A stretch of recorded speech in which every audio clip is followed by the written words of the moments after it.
Hello students, how are you all? I hope guys you all are fine. बच्चों, जैसे कि आप सभी को पता है, हमारी जितनी भी लास्ट क्लासेस हुई हैं उन लास्ट क्लासेस के अंदर हमने हमारे आईपी के यानी इंफॉर्मेशन टेक्नोलॉजी प्रोग्रामिंग सेकंड के कुछ टॉपिक्स थे जो 2 चैप्टर के अंदर डिवाइड थे। उन सब टॉपिक्स को हमने डिस्कस किया है। जैसे कि हमने डेटा स्ट्रक्चर के बारे में डिस्कस किया था और हमने एरे के कुछ टॉपिक्स थे उनके बारे में डिस्कस किया था। एरे हमारा टॉपिक कंटिन्यू चैप्टर चल रहा था। आपके सामने आज एरे का ही एक नया टॉपिक है जो हमारे इस चैप्टर का लास्ट टॉपिक है।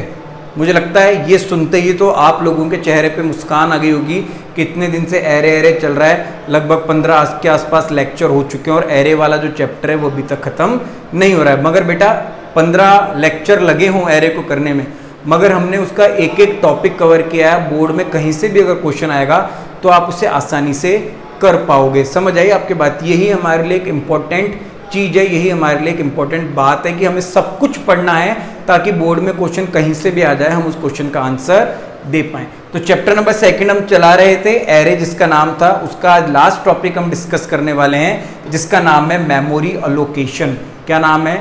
Memory allocation.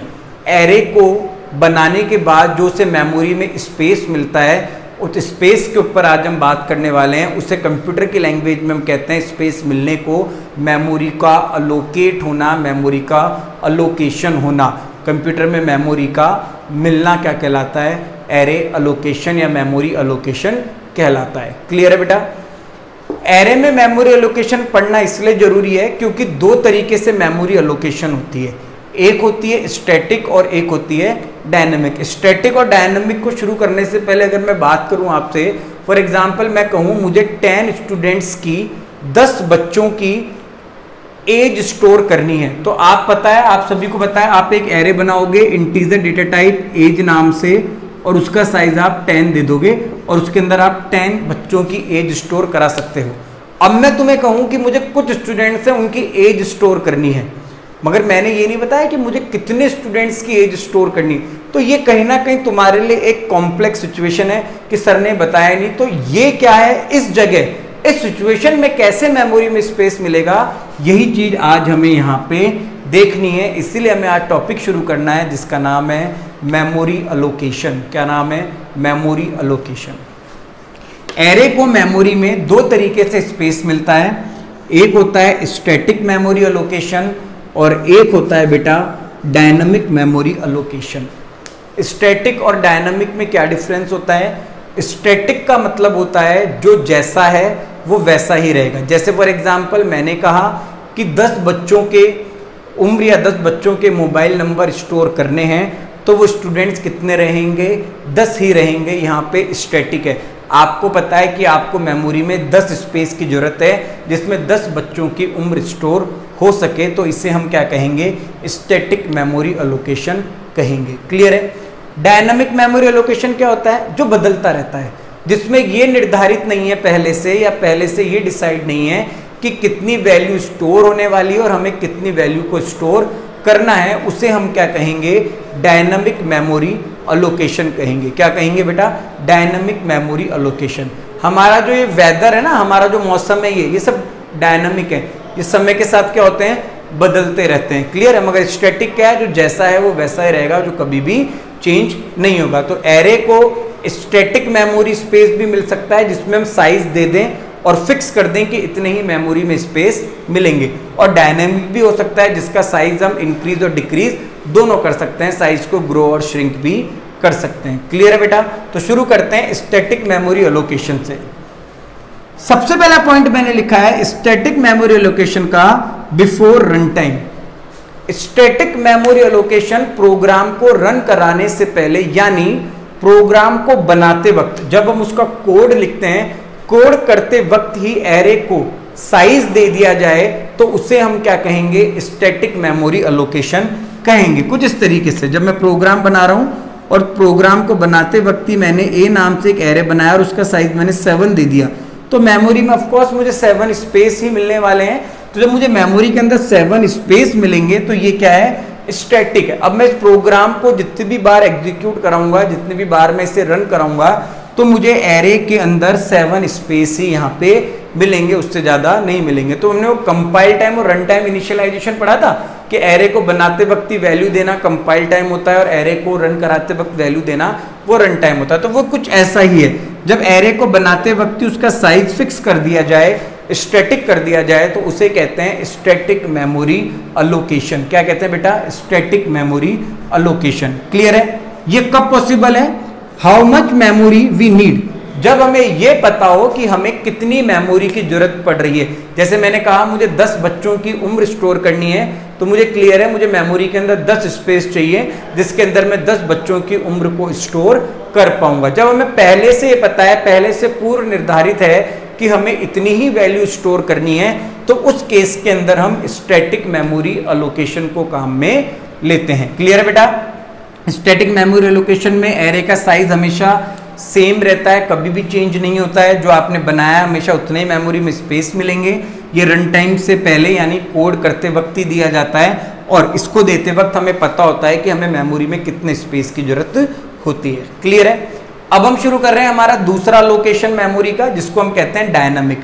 डायनामिक क्या है? जो बदलता रहता है, जिसे हम हमारी नीड, हमारे टाइम के अकॉर्डिंग मेमोरी के साइज को इंक्रीज या डिक्रीज कर सकते हैं, उसकी बात हो रही है। तो वो है आपका डायनामिक मेमोरी अलोकेशन।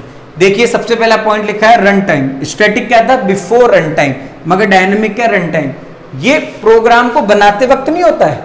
सपोज ऐसा समझ लो, इंट ए लिख दिया और ये जो ब्रैकेट में लिखा है इसे ब्लैंक छोड़ दिया, यहाँ पे कोई साइज नहीं दिया गया। क्लियर है? ये रन टाइम है। कौन सा? Run time. अब जब प्रोग्राम बनेगा और प्रोग्राम रन होगा, तो रन होते वक्त वो हमें कहेगा कि आप मेमोरी में कितने स्पेस चाहते हो, आप कितनी वैल्यू स्टोर करना चाहते हो, वो आप यहाँ पे लिखिए। तो वो हम किस में देंगे? वो हम यहाँ पे रन टाइम के अंदर देंगे। क्लियर है? तो रन टाइम क्या है? डायनामिक है, जो बदलता रहता है। और रन टाइम का जो मेमोरी स्पेस है वो कब दिया जाता है? जब हम प्रोग्राम को रन कराते हैं, एग्जीक्यूट कराते हैं। देखो यहाँ मैंने दूसरी लाइन लिखी है, many times we do not know how much memory we will need. कई बार हमें ये नहीं पता होता है कि हमें मेमोरी में कितने स्पेस चाहिए। फॉर एग्जाम्पल मैंने कहा मुझे कुछ बच्चों की उम्र स्टोर करनी है, तो ये नहीं पता कितने बच्चों की।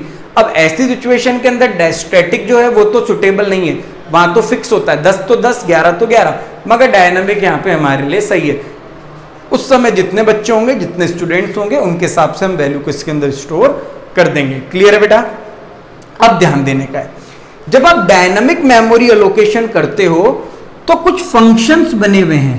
क्या बने हुए हैं? कुछ फंक्शंस बने हुए हैं मेमोरी एलोकेशन के।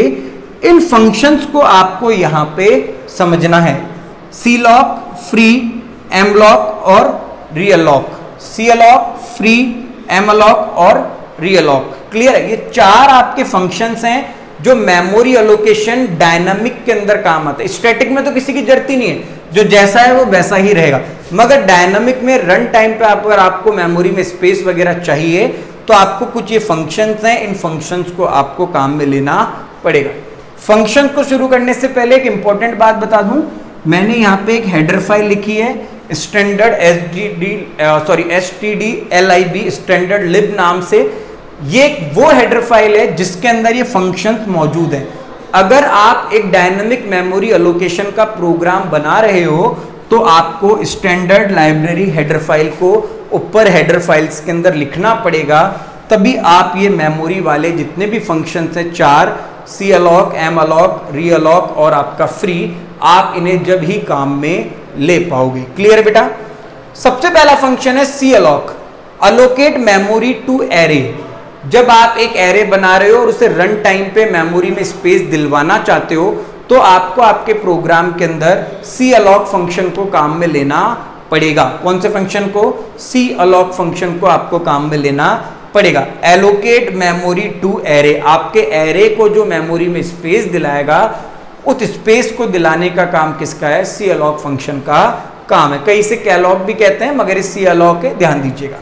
Free, delete the memory. Suppose आप एरे में आपको स्पेस मिला और अब आपके स्पेस किसी काम का नहीं है और आप उस स्पेस को हटाना चाहते हो क्योंकि वो मेमोरी वेस्ट कर रहा है, आपको उसकी नीड नहीं है, तो आप कौन सा फंक्शन काम में लोगे? आप फ्री अलॉक फंक्शन काम में लोगे, जिसके थ्रू आप अपने अनयूटिलाइज जो स्पेस आपके काम नहीं आ रहा है उसे आप वहां से हटा सकते हो। एम अलॉक फंक्शन मेमोरी में स्पेस ही दिलाता है, मगर यूजर डिफाइंड डेटा टाइप को, यानी स्ट्रक्चर को, यूनियन को। अभी यूजर डिफाइंड डेटा टाइप क्या होते हैं, स्ट्रक्चर क्या होते हैं, जब हम C++ के बारे में पढ़ना शुरू करेंगे चैप्टर नंबर 6 से, तो चैप्टर नंबर 6 के अंदर हम इन्हें डिस्कस करेंगे कि यूजर डिफाइंड डेटा टाइप क्या होते हैं। अभी बस आप इतना ध्यान दीजिए, एम अलॉक जो फंक्शन है आपका, वो कहीं ना कहीं स्ट्रक्चर्स को, यूजर डिफाइंड डेटा टाइप्स को मेमोरी में स्पेस दिलाता है। रियल लॉक एक ऐसा फंक्शन है जो आपके मेमोरी के साइज को बढ़ाता है और घटाता है, मतलब साइज को रीअलोकेट, रीचेंज, बदलने का जो काम करता है, साइज को इंक्रीज और डिक्रीज करने का जो काम करता है, वो आपका रीअलॉक फंक्शन है। तो ये कुछ फंक्शंस हैं जो डायनामिक मेमोरी एलोकेशन के साथ काम में आते हैं। क्लियर है बेटा? मेमोरी एलोकेशन स्टैटिक, जो रन टाइम से पहले होता है, जहां पे एरे का साइज फिक्स रहता है, किसी प्रकार का कोई फंक्शन यहाँ पे नहीं है। डायनामिक जो हम देते हैं, जो हम प्रोग्राम को एग्जीक्यूट होता है जब देते हैं, तो वो हमारा रन टाइम होता है। और किस केस में देते हैं, जब हमें ये नहीं पता कि हमें कितनी वैल्यू स्टोर करनी है, तो हम डायनामिक मेमोरी एलोकेशन का सहारा लेते हैं। इसमें 4 फंक्शन है। सी अलॉक जो मेमोरी में स्पेस को अलोकेट करता है, फ्री जो मेमोरी में मिले हुए स्पेस को रिमूव करता है, हटाता है, एम अलॉक जो कहीं ना कहीं हमारे स्ट्रक्चर यूनियन यानी यूजर डिफाइंड डेटा टाइप को स्पेस दिलाता है, और आपका रीअलॉक जो आपके एरे के साइज को मेमोरी में बड़ा और छोटा करने का काम करता है। क्लियर है बेटा? हमारे चैप्टर नंबर 2 का ये लास्ट टॉपिक था आपका मेमोरी एलोकेशन। आई होप आप सभी को ये सारे टॉपिक समझ आए होंगे। अब जो हमारी नेक्स्ट क्लास होगी उसमें हम चैप्टर नंबर 3 शुरू नहीं करेंगे। चैप्टर नंबर 3 एक क्लास के बाद शुरू करेंगे। चैप्टर नंबर 3 के अंदर मैं आपको चैप्टर नंबर 3 जो सॉर्टिंग है उसको एक क्लास के बाद शुरू करेंगे। जो हमारी नेक्स्ट क्लास है उसमें मैं आपको जो हमारा फर्स्ट चैप्टर था डेटा स्ट्रक्चर, उसके बारे में दोबारा से रिवाइज करवाते हुए लाऊंगा, फास्ट रिवीजन।